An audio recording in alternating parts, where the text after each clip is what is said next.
We're at the Construction Engineering Research Lab in Champaign, Illinois. It's owned by the Army Corps of Engineers. We have a combined team behind me of Marines from 7th ESB and a team of rockstar engineers from the Army Corps of Engineers, who are the minds behind our concrete 3D printer.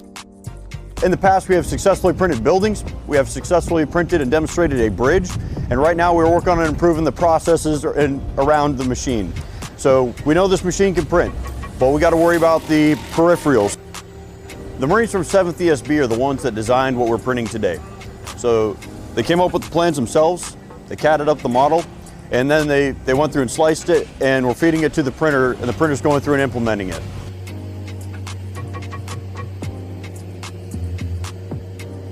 This week we're actually testing some new 3D printing systems that have larger bead sizes, larger hoses, as well as we're testing a continuous mixer. So what we want to be able to do is print with a larger bead so that we can print objects faster and print them stronger.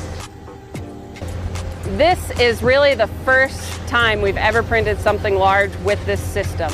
So we're using this system in order to kind of figure out what the problems are we need to solve, tweak the mixtures, and get it to the point where we can use this in the field. So with this system, it's very experimental right now, and we're trying to push the technology forward. And this is the first time in the world anyone has really tried using these larger bead systems with these larger pumps.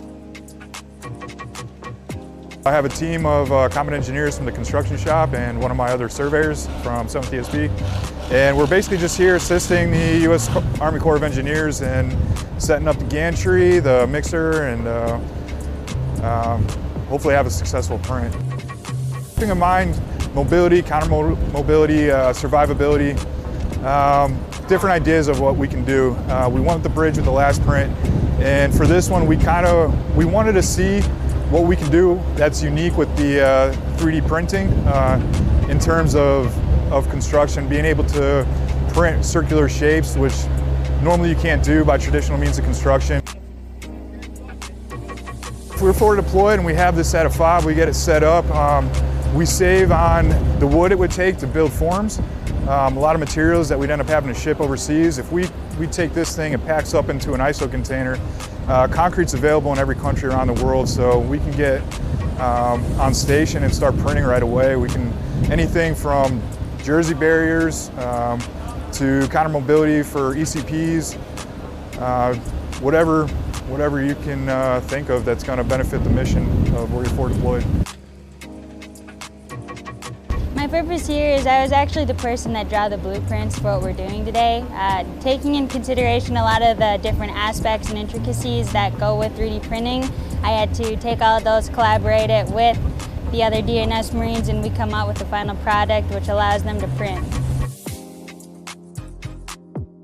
3D printing, as opposed to like regular construction that we do, it's a lot easier and we don't waste as much because we don't have to build forums for anything that we pour, or for any sort of SWA huts or CS or anything that we build. We don't end up wasting any material at the end.